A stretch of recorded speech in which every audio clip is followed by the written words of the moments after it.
Hello दोस्तों, अगर आप लोग को स्टोरी सुनना पसंद है तो प्लीज़ मेरे चैनल को सब्सक्राइब करिए, वीडियो को लाइक करिए। मैं रोज़ नई नई स्टोरी लेके आती रहूँगी। धन्यवाद दोस्तों।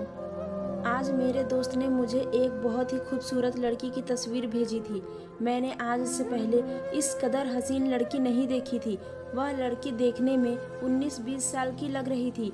मैं उसी समय अपने दोस्त को फ़ोन लगाया और पूछा, यह लड़की 1 घंटे गुजारने के कितने पैसे लेती है। उसने बताया कि यह लड़की 15,000 से कम पर नहीं मानेगी। मैंने उससे कहा कि मैं 15,000 देने को तैयार हूँ, बस तुम मेरी आज ही उस लड़की से मुलाकात करवा दो। मेरे दोस्त ने मेरी बात मान लिया और कहा कि बस तुम तैयार रहना, मैं कुछ देर बाद तुम्हें कॉल करता हूँ। इसके बाद मैं दोस्त का कॉल कट कर दी। मैं किसी गलत इरादे से उस लड़की से नहीं मिलना चाहता था। दरअसल मैं एक समाचार विवरण करने वाला था और नई से नई खबर ढूंढ निकालना मेरा काम था। इस लड़की के बारे में बहुत कुछ जानना चाहता था कि इतनी कम उम्र में वह इस गलत धंधे में कैसे पड़ रही थी। मेरा दोस्त ऐसी लड़कियों की तस्वीरें मुझे भेजता जो सड़क पर खड़े होकर रात के अंधेरे में ग्राहक तलाश करती थी, लेकिन इतनी कम उम्र लड़की मैंने आज पहली बार देखी थी। उस लड़की को देखकर मुझे लग रहा था कि उसके पीछे की कहानी यकीनन बहुत ही धमाकेदार होगी और अगर मैं उस कहानी तक पहुंच जाऊं तो हमारे चैनल की रेटिंग बढ़ सकती है और मेरी तरक्की के आसार मुझे नज़र आने लगे थे। थोड़ी देर बाद मेरे दोस्त ने मुझे फ़ोन करके बताया कि आज रात 1 से 3 बजे मैं उसे कैसे और कहाँ मिल सकता हूँ। मैं उसके बताए हुए पते पर पहुँच गया। यह एक छोटा सा मोहल्ला था जहाँ छोटे छोटे घर बने हुए थे। मैंने घर का दरवाज़ा खटखटाया तो उसी लड़की ने दरवाज़ा खोला था और मुस्कुराकर मुझे अंदर आने की दावत दी। वो पूरी तरह खुशबुओं से रची बसी दुल्हन बनी हुई थी।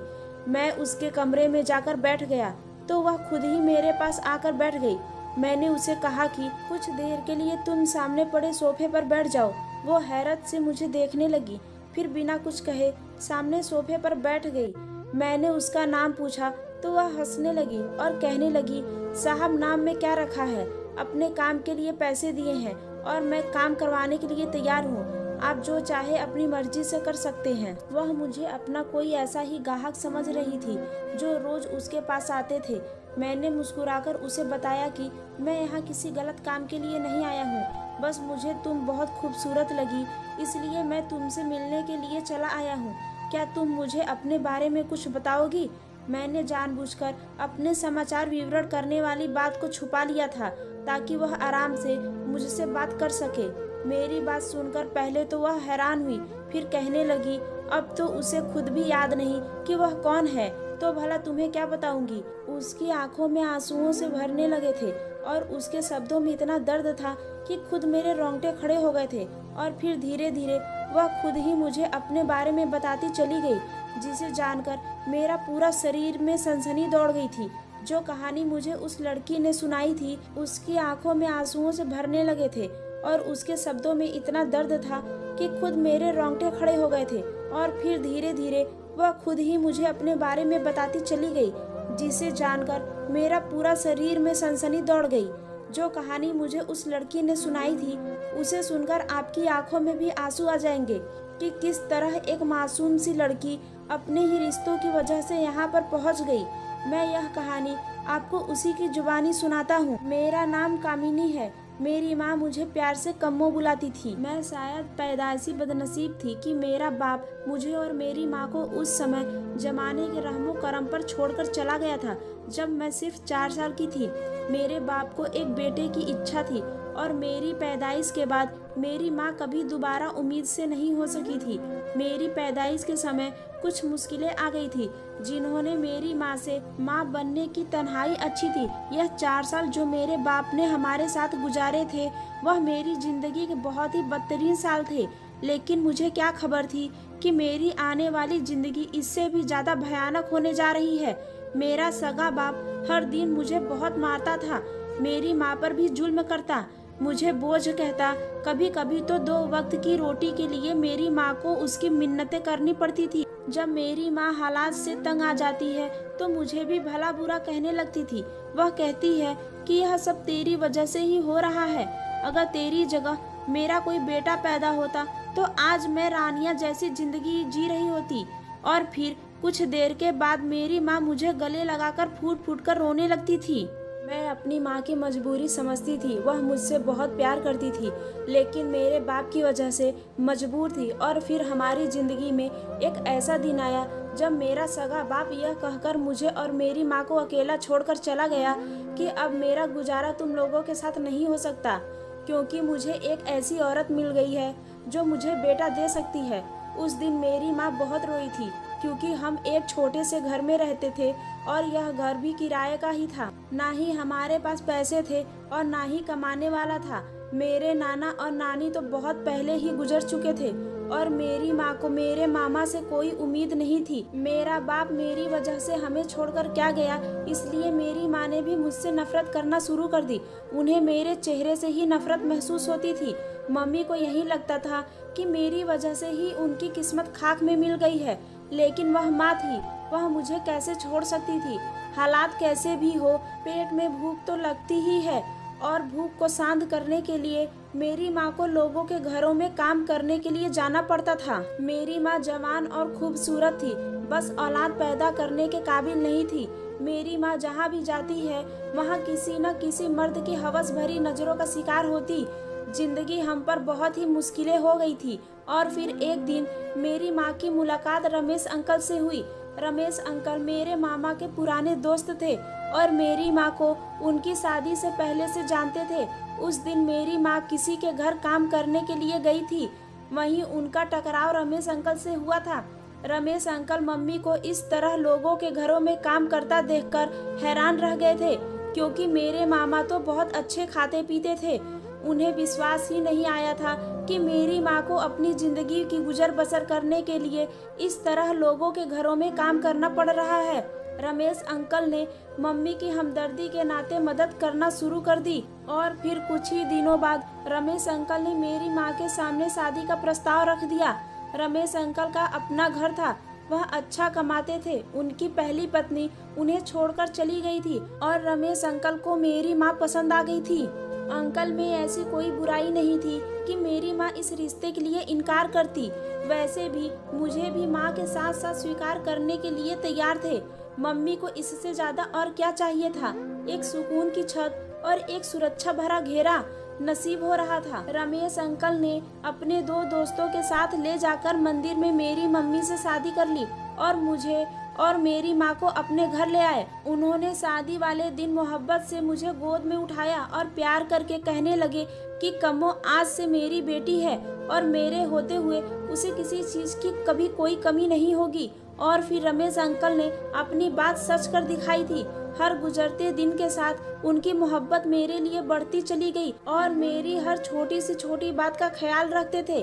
अंकल ने मुझे अच्छे स्कूल में दाखिला भी करवा दिया था और उन्होंने बहुत ही सख्ती से मुझसे कहा था कि मैं उन्हें अंकल नहीं बल्कि पापा कहकर पुकारा करूं। मेरे सगे बाप का बुरा स्वरूप मुझे आज भी याद था, इसलिए जब मैंने अंकल का यह प्यार भरा अंदाज देखा तो मैं पूरी तरह से उनसे मोहब्बत करने लगी और उन्हें पापा कहकर बुलाने लगी। पापा के दोस्त भी अक्सर हमारे घर आते रहते थे। उनका रवैया भी मेरे साथ बहुत ही मोहब्बत भरा होता था। मम्मी की इस दूसरी शादी के बाद मम्मी ने लोगों के घरों में काम करना छोड़ दिया था और पापा की बहुत अच्छी नौकरी थी और उन्होंने जिंदगी की हर सहूलियत हमारी झोली में डाल दी थी। मैं खाने के साथ साथ रोजाना रात को दूध भी पीने लगी थी। पापा मेरे लिए रोजाना शाम को बहुत सी खाने पीने की चीज लेकर आते थे और हर मौके पर मुझे खिलौना भी लेकर देते थे।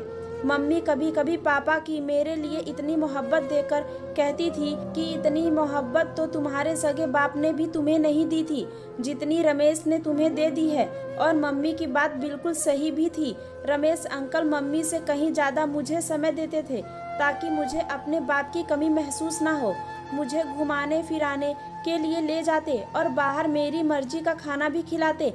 पापा के एक दोस्त दया अंकल रोज ही हमारे घर आने लगे थे। उनकी मेरी मम्मी से काफी अच्छी बातचीत हो गई थी, इसलिए वह पापा की गैर मौजूदगी में भी हमारे घर आ जाया करते थे और मेरे साथ डाइनिंग रूम में बैठकर घंटों खेला करते थे। दिन तेजी से गुजरते चले गए और मैं 16 साल की उम्र में पहुंच चुकी थी। मेरी हेल्थ अच्छी थी और मैं 16 साल की उम्र में ही अच्छे भरी पूरी जवान दिखने लगी थी। मेरे शरीर में बहुत सी बदलाव हो गई थी। मैं बच्ची से एकदम जवान लड़की लगने लगी थी। मेरा खाना पीना भी बहुत अच्छा था, इसलिए मेरा कद काठ भी काफ़ी ऊंचा लंबा हो गया था। जैसे ही मैं जवान हुई, मेरी माँ को मेरी चिंता सताने लगी। उन्होंने बिना ज़रूरत मेरा घर से बाहर निकलना बंद कर दिया और हर समय मुझे दुपट्टा ओढ़कर रखने के लिए कहने लगी। और अब तो वह मुझे पापा के पास भी जाने से मना करती थी और दया अंकल के सामने आने पर भी पाबंदी लगा दी थी। हर गुजरते दिन के साथ मुझे एहसास हो रहा था जैसे मेरी माँ को मेरी सुरक्षा का एहसास ज़्यादा ही परेशान करने लगा था। उन्हें मेरे पापा के साथ बैठना, बातें करना, हंसना बोलना अच्छा नहीं लगता था। वह मुझे बहाने बहाने से मेरे कमरे में ही रहने को कहती थी। अब दया अंकल के साथ भी मेरा बैठना बंद हो चुका था। मम्मी ने मुझे बाहर कोई दोस्त बनाने की इजाज़त नहीं दी थी, इसलिए मैं बहुत तन्हाई महसूस कर रही थी। कभी कभी तो मुझे मम्मी की ये हरकत बहुत अजीब लगती है। उनकी सोच पर भी मुझे गुस्सा आता था। हमें पापा के साथ रहते हुए 7 साल का समय होने वाला था। इन 7 सालों में उन्होंने कभी कोई ऐसी बात नहीं की थी जिससे वह मुझे अपने दुश्मन मालूम होते। पापा ने तो मुझे मेरे सगे बाप से कहीं बढ़कर मोहब्बत और तवज्जो दी थी और दया अंकल का अंदाज भी ऐसा ही था। एक शाम मम्मी ने मुझे कहा कि अच्छे से तैयार हो जाओ। मैं हैरानी से पूछा कि हमें कहीं जाना है, तो मम्मी कहने लगी कि एक सरप्राइज है, तुम तैयार होकर यह दूध का गिलास खत्म कर लो, मैं तब तक बाजार से कुछ काम निपटा कर आती हूँ। मैं तैयार होकर सारा दूध पी चुकी थी और मेरी माँ मेरे पापा के साथ बाजार चली गई थी। मुझे दूध पिए अभी ज़्यादा देर भी नहीं हुई थी कि मैं अपने होश खो बैठी और फिर उसके बाद मुझे कुछ याद नहीं रहा। जब होश आया तो मैं अस्पताल के बिस्तर पे पड़ी हुई थी। मेरे शरीर पर काफ़ी ज़्यादा चोटें आई हुई थी। मेरी माँ मेरे सिरहाने खड़ी हुई थी। मुझे होश में आता देखकर मम्मी रोते हुए मेरे पास आई। मैं बहुत मुश्किल से मम्मी से पूछा कि मैं अस्पताल में क्यों और कैसे आई हूँ। मेरी माँ ने मुझे बताया कि तुम सीढ़ियों से गिर गई थी और जब मम्मी और पापा बाजार से वापस घर आए तो मैं खून में लथपथ नीचे पड़ी हुई थी। मम्मी को मेरी बहुत ज़्यादा चिंता हो रही थी, लेकिन मेरी माँ से भी कहीं ज़्यादा परेशान मेरे पापा हो गए थे। पापा मेरे पास आए, मेरे साथ मेरे माथे पर प्यार करते हुए कहने लगे, कम्मो गुड़िया तुम परेशान मत हो, जल्दी ही तुम्हें अस्पताल से छुट्टी मिल जाएगी। पापा मुझसे पूछ रहे थे कि ऐसा क्या हुआ था जो तुम इतनी बुरी तरह सीढ़ियों से गिर गई थी। पापा के सवाल पर मैंने अपने दिमाग पर बहुत ज़्यादा जोर डालने की कोशिश की, लेकिन मुझे तो कुछ याद ही नहीं आ रहा था कि यह सब कैसे हुआ था। मुझे तो बस इतना ही याद था कि मैं तैयार होकर दूध पी रही थी और दूध पीते ही मैं गहरी नींद में सो गई थी। मम्मी कहने लगी कि अभी मेरी बेटी से ऐसी कोई बात मत पूछो जिससे उसे अपने दिमाग पर जोर डालना पड़े। उसे आराम की जरूरत है, यह सब बातें बाद में भी हो सकती है। पापा ने मेरी माँ को घर भेज दिया, खुद मेरे पास बैठ गए क्योंकि मम्मी को घर से मेरे लिए कुछ पकाकर लाना था। मैं 1 हफ्ता तक अस्पताल में रही और उस 1 हफ्ते में पापा ने मेरी हद से ज़्यादा देखभाल की थी। अस्पताल से छुट्टी वाले दिन तक उन्होंने अपने ऑफिस से छुट्टी ले रखी थी।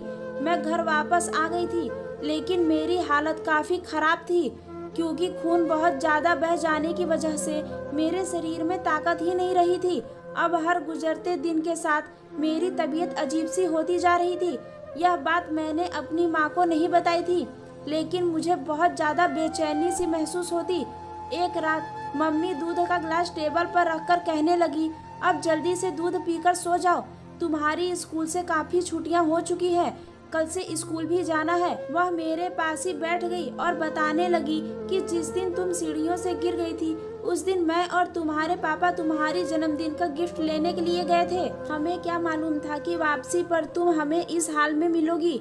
मम्मी की बात पर मुझे याद आया था कि उस दिन मेरे जन्मदिन का दिन था और मैं भूल गई थी। मम्मी ने बताया कि वह मेरे लिए बहुत ही खूबसूरत सा गिफ्ट लाई थी।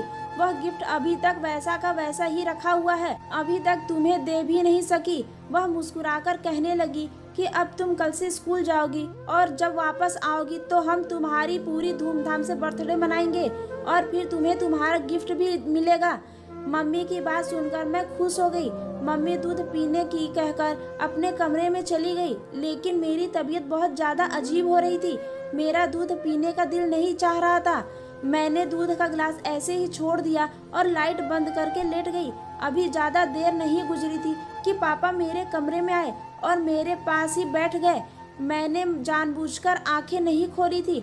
मैं अचानक से आंखें खोलकर उन्हें चौंका देना चाहती थी, लेकिन इससे पहले ही पापा ने कुछ ऐसा किया कि मेरे होश उड़ गए। मुझे लगा कि जैसे मेरे ऊपर कयामत आ गई हो। मेरे पापा मेरा माथा चूमते हुए कुछ कह रहे थे और जो कुछ वह कह रहे थे वह मेरे वहमो गुमान में भी नहीं था। मेरी ऐसी हालत थी कि मैं चाहकर भी अपनी आंखें नहीं खोल पाई थी। पापा थोड़ी देर तक मेरे कमरे में रुके थे, लेकिन इस थोड़ी ही देर में मेरी जान मेरे लबों पर आ गई थी, क्योंकि मेरे ऊपर एक कयामत गुजर चुकी थी। पापा अपना काम करके जा चुके थे और मैं तकिए में सर दिए घुटी हुई आवाज के साथ रो रही थी। अगले दिन मेरी तबीयत बहुत ज़्यादा खराब होने पर मम्मी ने मुझे स्कूल नहीं भेजा था, बल्कि मुझे डॉक्टर के पास ले गई। मैं बहुत ज़्यादा डरी हुई थी। मैं अभी तक अपनी माँ से कोई बात नहीं की थी और फिर डॉक्टर ने मेरा चेकअप करने के बाद बताया कि मैं प्रेग्नेंट हूँ। यह सुनकर मेरी माँ के होश उड़ चुके थे।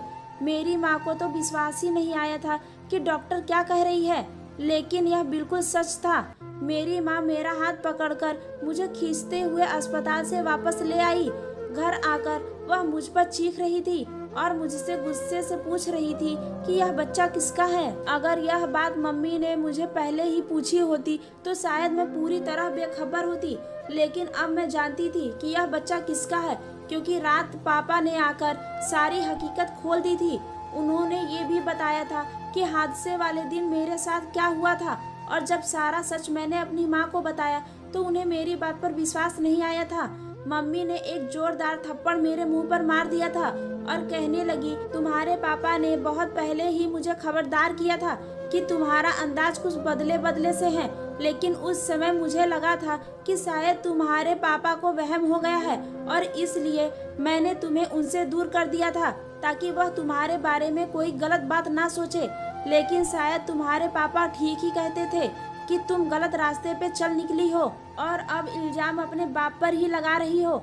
मम्मी ने मुझे कमरे में बंद कर दिया। शाम को जब पापा दफ्तर से लौटे तो मम्मी ने उन्हें भी मेरे प्रेग्नेंट होने की खबर सुना दी, और जब मम्मी ने उन्हें यह बताया कि मैं यह इल्जाम उनके सर लगा रही हूँ तो पापा गुस्से से सीधे मेरे कमरे में आए थे और मुझे बुरी तरह एक जोरदार थप्पड़ मारा था। ऐसा लग रहा था कि जैसे वह होश में नहीं है।